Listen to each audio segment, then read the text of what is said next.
बिस्मिल्लाहिर्रहमानिर्रहीम। अस्सलाम वालेकुम दोस्तों, welcome to my YouTube channel.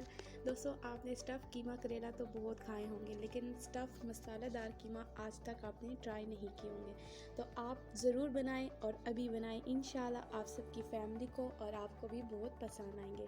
तो रेसिपी का स्टार्ट करते हैं। सबसे पहले यहाँ पे मैंने 7 देसी करेले ले लिए हैं। उनको मैंने दरमियान से कट लगा के इनके बीज निकाल लिए हैं। आपने भी अच्छे तरीके से सारे करेले जितने भी आप बनाना चाहते हैं उनके बीज अच्छे से निकाल लेने हैं। कोई भी बीच में ना रहे। तो यहाँ पे मैंने सारे करेलों के अच्छे तरीके से बीज निकाल लिए हैं।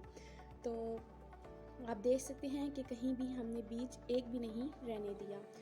तो अब हम इनके ऊपर लगाएंगे नमक, तकरीबन 2 टेबल स्पून। यहाँ पे मैंने इनको बाउल में ट्रांसफ़र कर दिया है और 2 टेबल स्पून नमक लगा के हम इसे 1 घंटे के लिए रख देंगे। दूसरी साइड पर हम इसका बनाएंगे मज़ेदार सा मसाला। यहाँ पे मैंने एक पैन लिया है, 3 table spoon cooking oil add किया है। ऑयल आपने ज़्यादा नहीं ऐड करना, फिर स्टफिंग ख़राब हो जाएगी। तकरीबन 3 प्याज लिए हैं मैंने और उनकी मोटी कटिंग की है। 2 मिनट फ्राई करने के बाद 1 टेबलस्पून मैंने यहाँ पर लहसुन कर लिया है कूटा हुआ, वो मैंने ऐड कर दिया है।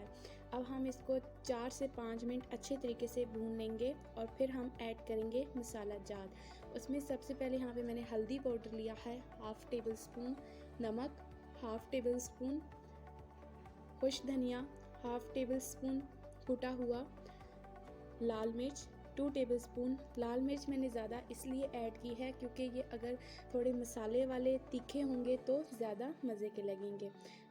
बाकी नमक मिर्च आप अपने अंदाजे के मुताबिक ऐड कर सकते हैं। अब हम इसको अच्छे तरीके से मसालों को भून लेंगे। मसालों को भूनने के बाद हम बजाय के इसके अंदर पानी ऐड करें, यहाँ पे मैंने 3 टमाटर का पेस्ट रेडी कर लिया था, वो ऐड कर दूँगी। आप भी इसके अंदर टमाटर का पेस्ट ही ऐड करें क्योंकि हमने प्याज को बहुत ज़्यादा गालना नहीं है। अब हम अच्छे फ्लेम को तेज़ कर देंगे और अच्छे तरीके से पेस्ट को खुश्क कर लेंगे। अब मसाले को मज़ेदार करने के लिए यहाँ पर हम ऐड करेंगे 1 टेबलस्पून कुटा हुआ अनारदाना। अनारदाना आपने लाजमी ऐड करना है, इससे मसाला बहुत ही मज़े का हो जाएगा। अगर आपके पास अनारदाना नहीं है तो आप 2 टेबलस्पून लेमन जूस लाजमी ऐड करें। अब हम इसे अच्छे तरीके से भूनेंगे और कुछ मसाला जात ऐड करेंगे, जिनमें मेरे पास कलौंजी के कुछ दाने हैं।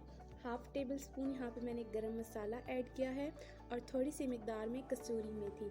अच्छे तरीके से मिक्स करेंगे और मिक्स करने के बाद हम फ्लेम ऑफ कर देंगे और इसको ठंडा होने के लिए रख देंगे।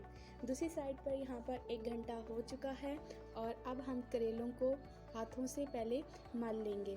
दबाने से करेले नरम हो जाएंगे और हम अच्छे तरीके से इनको मल लेंगे। करेलों को मला इसलिए जाता है कि इनके अंदर बहुत ज़्यादा कड़वाहट होती है, उसको कम करने के लिए। तो यहाँ पे काफ़ी हद तक मैंने पानी इनका निकाला है और अब हम इनको वॉश कर लेंगे ताकि जो नमक लगा हुआ है बहुत ज़्यादा वो पानी से धोने से निकल जाएगा। तो आपने भी लाजमी धोना है क्योंकि नमक लगा हुआ होता है तो वो ज़्यादा सेहत के लिए अच्छा नहीं है। अब हम इसको भर लेंगे। 1 टेबलस्पून मसाला हमारा ठंडा हो चुका है। एक एक करेला उठा के हम इसको भरते जाएंगे। भरने के बाद एक ख़ास प्रोसेस है, वो ये कि हमने इसको धागे से अच्छे तरीके से बंद कर लेना है। अपने धागे को ज़ोर से पकड़कर और अच्छे तरीके से बंद करना है ताकि मसाला हमारा फ्राई करते हुए निकले नहीं। यहाँ पे सारों को मैंने धागे से अच्छे तरीके से बांध लिया है और अब हम यहाँ पे दूसरी साइड पे फ्लेम ऑन करेंगे। एक पैन ले लिया है, कुकिंग ऑयल ऐड करेंगे। कुकिंग ऑयल गर्म होने पर ही हम इसके अंदर करेले ऐड करेंगे। अगर कुकिंग ऑयल ठंडा हुआ तो उससे करेले ऑयल जल्ब कर लेते हैं, तो वो बिल्कुल भी अच्छे नहीं लगते। अब हम 2 से 3 मिनट पकने के बाद इनकी साइड को चेंज कर लेंगे। व्यूअर्स, अगर आपने मेरे चैनल को अभी तक सब्सक्राइब नहीं किया तो सब्सक्राइब कर लें, बेल आइकन को ज़रूर प्रेस करें, वीडियोस के नोटिफिकेशन मिलते रहेंगे और साथ ही साथ मेरी वीडियो को लाइक ज़रूर कर दें और आप अपना फीडबैक देना बिल्कुल भी ना भूलें। हमने इनकी साइड को चेंज कर लिया है और 3 से 4 मिनट हो चुके हैं इनको पकते हुए और यहाँ पर अब हमने इनको टोटल 10 मिनट के लिए फ्राई करना है। इनको ज़्यादा टाइम इसलिए फ्राई करना है ताकि करेला भी अच्छी तरीके से हमारा गल जाए। ये नहीं कि आपका करेला बिल्कुल कच्चा रहे और आपने फ्राई कर लिया हो। अच्छी तरीके से करेला गल जाएगा 10 मिनट में। 10 मिनट यहाँ पर हो चुके हैं और हमने करेले अच्छे तरीके से फ्राई कर लिए हैं। अब हम इनको सर्विंग प्लेट में निकाल लेंगे। आपने भी बिल्कुल ऐसे ही फ्राई करने हैं, बहुत ही मज़ेदार बनते हैं। तो आज की हमारी रेसिपी तैयार हो चुकी है, मसालेदार स्टफ़ करेला। आप भी इस रेसिपी को ज़रूर ट्राई करें। आपकी फैमिली, आप किसी की दावत कर रहे हैं तो आप ये बनाएं।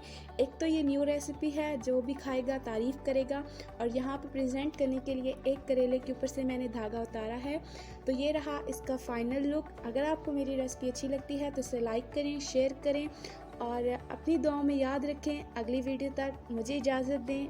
अल्लाह हाफिज़।